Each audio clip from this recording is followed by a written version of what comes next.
درود پاک کب کب کہاں کہاں اور کیسے کیسے کام آتا ہے۔ ایک بہت ہی خوبصورت واقعہ، بڑا ایمان افروز واقعہ ہے جو میں آپ کے سامنے پیش کرتا ہوں۔ ایک دوست نے اپنے ایک دوسرے دوست کو قرض دیا، اور جب اس نے قرض دیا تو وہ قرض ایک بڑی اماؤنٹ تھی، 3000 دینار۔ وہ ٹائم آ گیا جب اس ٹائم وہ قرض لینے کے لیے اپنے دوست کے پاس گیا کہ بھائی مجھے میرے پیسے واپس دو، تو اس نے کہا کہ پیسے تو نہیں ہے میرے پاس، میں کولیپس ہو گیا ہوں، بزنس اب میرا ختم ہو گیا ہے، میں تمہاری رقم نہیں دے سکتا۔ اس نے ایک اور ٹائم دے دیا اسے کہ ٹھیک ہے اب اتنے دنوں کے بعد میں دے دوں گا۔ وہ ٹائم بھی گزر گیا، اور جب وہ ٹائم بھی گزر گیا تو اس کے بعد اس دوست نے کہا کہ اب تو پیسے دے دو بھائی، میرا ٹائم پورا ہو گیا ہے۔ پھر نہ دے سکا ٹائم۔ آخر کار معاملہ جو ہے وہ کورٹ میں چلا گیا، قاضی کے پاس چلا گیا۔ اب قاضی نے جس کو پیسے دینے تھے اس کو بلایا اور کہا کہ بھائی آپ کو اس کے پیسے دینے ہیں؟ کہتا ہے ہاں پیسے تو دینے ہیں۔ تو کہا پھر دیتے کیوں نہیں ہو؟ کہا پیسے ہیں ہی نہیں، کاروبار ہی ختم ہو گیا ہے، قرضہ تو لیا تھا، اب میرے پاس بچا ہی کچھ نہیں ہے۔ تو کہا اچھا اب یہ بتاؤ کہ کب دو گے، کیسے دو گے؟ اس نے کہا بس میرے پاس پیسے ہی نہیں ہیں۔ تو کہا اب تمہارے پاس 30 دن کا ٹائم ہے، 30 ڈیز میں یا تو اس کے پیسے لوٹا دو یا 30 دن کے بعد تمہیں قید کر دیا جائے گا۔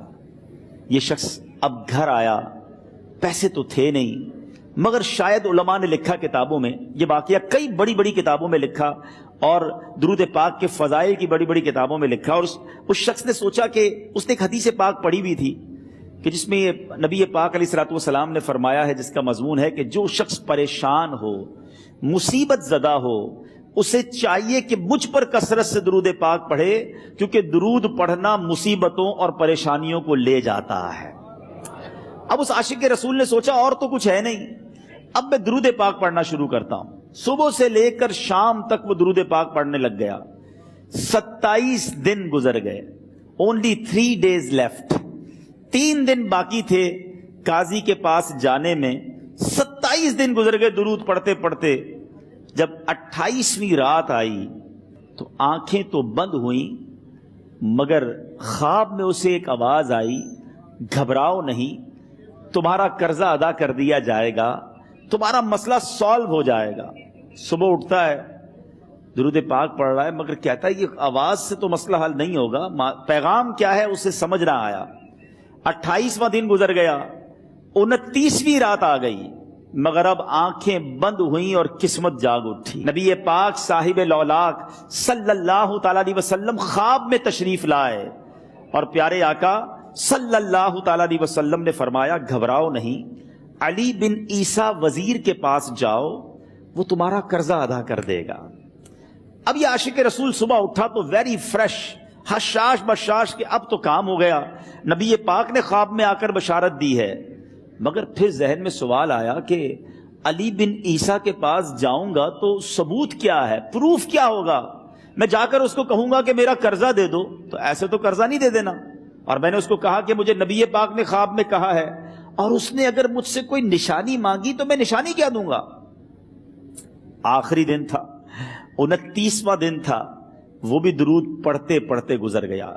30th نائٹ آ گئی، صبح وہ دن ہے جب عدالت میں جانا ہے۔ اب اس رات پھر نبی پاک علیہ الصلوۃ والسلام خواب میں تشریف لائے، اور آقا علیہ الصلوۃ والسلام نے فرمایا کہ علی بن عیسیٰ وزیر کے پاس جاؤ، وہ تمہارا قرض ادا کر دے گا۔ کہ حضور چلا تو جاؤں گا، لیکن اگر وزیر نے مجھ سے کوئی نشانی طلب کی تو میں کیا جواب دوں گا؟ پیارے آقا علیہ الصلوۃ والسلام نے کمال کا ارشاد فرمایا کہ علی بن عیسیٰ سے کہنا کہ تم روزانہ فجر کی نماز کے بعد 5000 بار درود پاک پڑھتے ہو، یہ راز فقط تم جانتے ہو اور تمہارا رب جانتا ہے۔ اب یہ جب صبح اٹھا تو ایک نشانی بھی مل چکی تھی۔ عدالت میں جانے سے پہلے وزیر کے دربار میں پہنچ گیا، اسے یہ ڈر تھا کہ آج پیسے نہ لوٹائے تو سزا ہو سکتی ہے۔ جب وزیر کے دربار میں پہنچا تو وزیر اپنے مشیروں کے ساتھ بیٹھا تھا۔ کہا مجھے آپ سے بات کرنی ہے۔ کہا بتاؤ کیا بات کرنی ہے؟ کہا میں ایک پیغام لایا ہوں آپ کے لیے۔ اچھا کس کا پیغام لائے ہو؟ کہا میں نبی پاک جناب محمد مصطفیٰ صلی اللہ تعالی علیہ وسلم کا پیغام لایا ہوں۔ وہ عاشق رسول وزیر تھا، کہتا بتاؤ میرے آقا نے کیا پیغام دیا ہے؟ کہ حضور میں 3000 دینار کا مقروض ہوں، آج آخری دن ہے اور میرے آقا نے مجھے بشارت دی ہے کہ آپ سے کہوں کہ آپ میرا قرض ادا کر دیجئے۔ علی بن عیسیٰ کہتا ہے کوئی ثبوت ہے آپ کے پاس؟ ہے کوئی دلیل بھی ہے آپ کے پاس؟ میں کیسے مان لوں کہ آپ کو نبی پاک علیہ الصلوۃ والسلام نے بھیجا ہے؟ عاشق رسول کہتا ہے خالی ہاتھ نہیں آیا، میرے آقا نے مجھے دلیل بھی عطا فرمائی ہے، مجھے ایک ایویڈنس بھی دیا ہے، اور پروف یہ ہے حضور کہ آپ روزانہ صبح فجر کی نماز کے بعد نبی پاک صلی اللہ تعالی علیہ وسلم کی بارگاہ میں درود و سلام کا نذرانہ پیش کرتے ہیں۔ جب تک 5000 کا عدد پورا نہیں ہوتا آپ اس وقت تک کسی اور سے بات نہیں کرتے، اور اے وزیر صاحب یہ رات صرف آپ کو پتا ہے اور آپ کا رب جانتا ہے۔ اللہ اکبر، وہ وزیر تو جس کو کہے نا جھوم اٹھا، ایسا عاشق رسول وزیر تھا جو روزانہ صبح 5000 درود پڑھتا ہو، اس کی تو عید ہو گئی نا۔ وہ کہتا ہے مرحبا یا رسول اللہ، میرے آقا نے میرے درود قبول کر لیے، اس سے بڑھ کر میرے لیے سعادت کیا ہوگی۔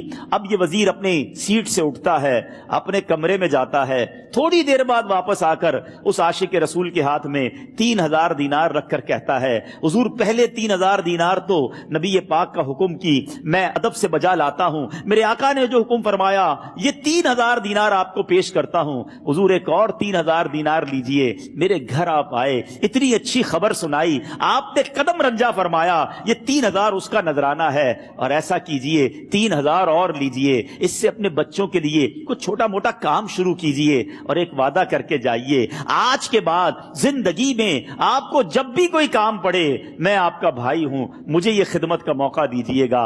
اللہ اکبر، وہ مقروض جو ایک رات پہلے 3000 دینار کا مقروض تھا، ہو سکتا ہے اس کے بیک آف مائنڈ یہ بھی چل رہا ہو کہ اب شاید کل میں نے جیل میں جا کر، عدالت میں جا کر گرفتاری دے کر جیل میں جانا ہے، مگر اب 9000 دینار ہاتھ میں ہیں۔ عاشق رسول جھومتا ہوا نبی پاک کی یاد میں گھومتا ہوا اب عدالت میں پہنچا۔ عدالت میں everybody expecting over there کہ آج اس نے آنا ہے اور آ کر کہنا یہی ہے کہ پیسے تو نہیں ہیں، گرفتار کر لو، مگر جا کر اس عاشق رسول نے 3000 دینار جج صاحب کے ہاتھ میں رکھ دیے۔ قاضی کہتا ہے پہلے تو یہ بتاؤ پیسے آئے کدھر سے؟ تم تو کہتے تھے غریب ہوں، تم تو کہتے تھے کاروبار نہیں ہے، ایک مہینے میں اتنی بڑی رقم کا انتظام کیسے ہو گیا؟ سبحان اللہ، اس عاشق رسول نے گویا زبان حال سے یہ کہا ہوگا کہ یہ تو کرم ہے ان کا، ورنہ مجھ میں تو ایسی بات نہیں، اتنا دیا سرکار نے مجھ کو، اتنی میری اوقات نہیں۔ اس نے وہ پورا واقعہ بھری عدالت میں سنا دیا۔ اللہ اکبر، میرے پیارے اسلامی بھائیوں ذرا سوچو پہلے زمانے میں کیسے عاشقان رسول ہوا کرتے تھے۔ وہ جج، وہ قاضی بھی کیسا سرکار علیہ الصلوۃ والسلام کا عاشق تھا۔ اپنی سیٹ سے اٹھتا ہے، بھرے دربار میں، بھری عدالت میں، وہ اپنے چیمبر میں، اپنے کمرے میں جاتا ہے، اور تھوڑی دیر بعد واپس آ کر اس کے ہاتھ میں بھی 3000 دینار ہیں، اور وہ 3000 دینار جو ہے وہ اس عاشق رسول کے ہاتھ میں رکھتا ہے کہ سارا ثواب علی بن عیسیٰ کیسے لے جائے، میں بھی تو نبی پاک کا غلام ہوں، میں تمہارا قرضہ میں ادا کرتا ہوں۔ اچھا، اب ایک اور عجیب سینیریو یہ بن گیا کہ جس نے کیس کیا تھا، جس نے دعویٰ کیا تھا، وہ بھی یہ سارا منظر دیکھ رہا تھا۔ کہتا ہے جج صاحب ذرا رکیے، میں بھی اپنے آقا کا امتی ہوں، اور ایک کام کیجئے، قلم کاغذ منگوائیے، اس عاشق رسول کا قرضہ ہی میں معاف کر دیتا ہوں۔ اچھا، اب عاشق رسول نے وہ واپس 3000 دینار جو جج صاحب نے دیے تھے وہ واپس جج صاحب کو دیے کہ حضور یہ پیسے آپ ہی رکھ لیں، قرضہ ہی معاف ہو گیا، اب آپ کے پیسے کا میں نے کیا کرنا ہے؟ جج صاحب کہتے ہیں جو پیسے نبی پاک کے نام پر نکالے ہیں اب مجھے واپس نہیں چاہیے، یہ بھی تم اپنے ساتھ لے جاؤ۔ اللہ اکبر، میرے میٹھے اسلامی بھائیوں، وہ عاشق رسول ایک رات پہلے 3000 دینار کا مقروض ہے، اب 12000 دینار لے کر گھر کو واپس جا رہا ہے۔ اس ایک واقعے کے اندر جو ہم سب کے لیے درس ہے، جو ہم سب کے لیے پیغام ہے، شاعر لکھتے ہیں نا، دکھوں نے تم کو جو گھیرا ہو تو درود پڑھو،